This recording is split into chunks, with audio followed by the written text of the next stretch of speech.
they're going to have a 6-man rotation at least next year. Because Shohei, we talked to Joe Madden. He managed Shohei.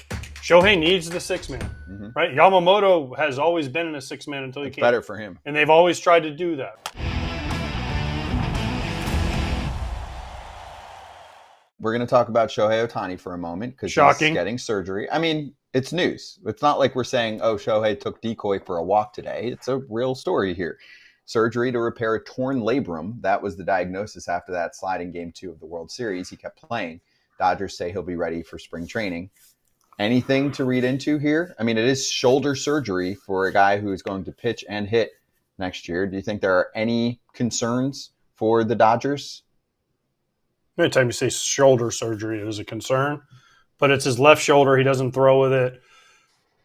I don't know. I think yes, what Kratz just did, where you drive with your left shoulder as a pitcher, is a thing. Swinging, I don't think it'll affect him as much because, again, it's his back shoulder. So it's not when you get like Bellinger did when he got extended, and that's when it would be like, ow. So I don't know that hitting will affect you, but I think he's got plenty of time to get back. And I don't think they're in any rush to get him back on the mound anyways. Will Carroll had said about it. That was his name, the guy we had on, right? Yes. Yeah. He had said he thought that it subluxed forward. So I don't know if that means – because he said, if it was bad enough, they had to go in there and tighten stuff up, which I'm assuming they're going in and tightening it up. But, like, the only move that you would go with your back shoulder would be swinging possibly because you're ripping this way pitching.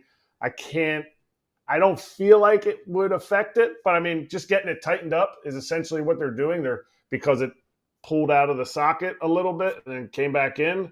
If they're tightening that up, then I think he probably should be good to go. But I joked in our text thread, maybe he just doesn't want to pitch. He's like, hitting was so much fun and I won a World Series. Why should I need to pitch too? So maybe he's trying to get a note from the doctor. Somebody said that could be a possibility. That what if he doesn't want to pitch anymore? Somebody said that, and then what does it do to the value of the contract? He wants to pitch. Okay, but Kratz just said, what if this way? What if but he's joking? You guys are just playful in your I was not joking when I said, what if he doesn't want to pitch anymore? I wasn't joking at all, and you were like, you're an idiot. No, I didn't say – I would never call you an idiot. No, he said something like that. Fine. But it's a good scenario to bring up, and I actually believe it in the long term. Is he going to pitch the entire length of that contract? Not necessarily, but is he going to pitch next year? Probably. Okay. Are you concerned that he won't pitch? Well, I think he will, but I just said when he was going through his whole thing, I said, what happens if he wakes up one day and says, man, this is my second elbow surgery. I don't want to do this anymore. I can go 50-50 every year and win MVPs. Is his contract worth it if he just hits? I say yes. Yes. It's worth it. It's worth it in the fact that they won a World Series and they have a chance to win many more. And he's by far the best DH in baseball. And if he's not pitching, then he's stealing 50-plus bags for several seasons. And again, I'm just putting it out there. He is planning to pitch. This is not the news, but I'm just saying he's worth it either way in my mind, Kratz. $2 million a year for a while? I think he's worth it. I mean, he's making less next season than Kyle Hendricks, who we'll get to later. It's fine. Okay, I get it. He's making $2 million. His contract, $700 million, 465 present day value, whatever it is worth it. Is 100% worth it because they won a World Series. There's not one guy that you sign, unless you're the Pirates, unless you're the Rockies, that you're saying, this guy won't help us win a World Series. Like every single guy that you sign, you're pushing towards a World Series. So his contract is already worth it, let alone the fact that if he never pitches, if he comes back and he doesn't, there's always a chance. They knew his elbow was broken. And I get it. They're saying, wow, Tommy John surgery is super easy. Everyone comes back from it. Not the second one. Not a dude that is also playing is also hitting 4 times a game. Like they didn't have that certainty. They wouldn't have signed him to this contract if they didn't think it was worth it. And they already won a World Series. I don't think he needs to win 2 World Series to make this contract worth it. To me, today, contract already worth it. Which is crazy because there's so much more time left on that deal. I disagree. You don't think it's worth it yet? They need to win another one. They didn't need to win 2? I do, just because of how much this contract is actually, I mean, So is Yamamoto's contract worth it then? Because it's honestly, yeah, Yamamoto, yes. I think they'd like to win. I mean, you have Freddie, Mookie, Shohei, Yamamoto, Will Smith. They need to win another one to make them all worth it. Now, listen, we're talking about 10 years, 700 for Shohei. It's actually 20 years that they're on the hook for. Because of the deferrals. Because of the deferrals. But he's not playing those next 10 years. But that's what I'm saying. That's why you need to win more than one. Right. It's actually 20 years, $700 million contract. And when he's done playing, when he's might not be playing anymore 9 years from now, and they owe him $68 million a year, guess what they're not getting? Endorsement deals, this and that. And but they're blah, getting blah, blah. it now. It to me, but it's you see what I'm saying? But this same. is really a 20-year, $700 million deal. But you bank the money and then you let it grow in an account. No, but what the Dodgers have done is they don't bank it. They sign other free agents. They go out and get Teoscar. They go out and get Yamamoto. Right? So, I mean, they're doing it.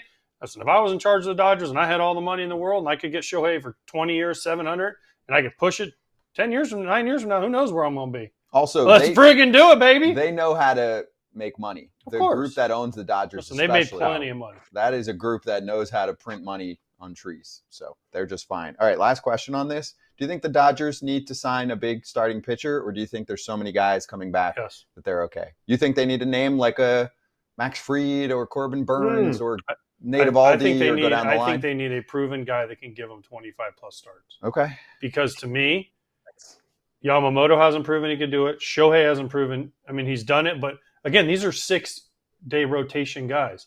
So, I mean, what's Dustin May going to give him? What's Gonsolin going to give him? What's Kershaw going to give him? River Ryan going to give him? I'm going to run Kyle out. Hurt's coming back next year. There's so many guys. I mean, there's so many guys. I'm going to run out of time. Yeah. But they need somebody that they can count on. I mean, Glasnow, he hasn't given them a full year, right? He's never given anybody a full 30 starts. Sure. So they need somebody that they can count on to take the ball every fifth day. Because to win the way they did this year, I know they have depth. I know they have money. It's almost impossible to do.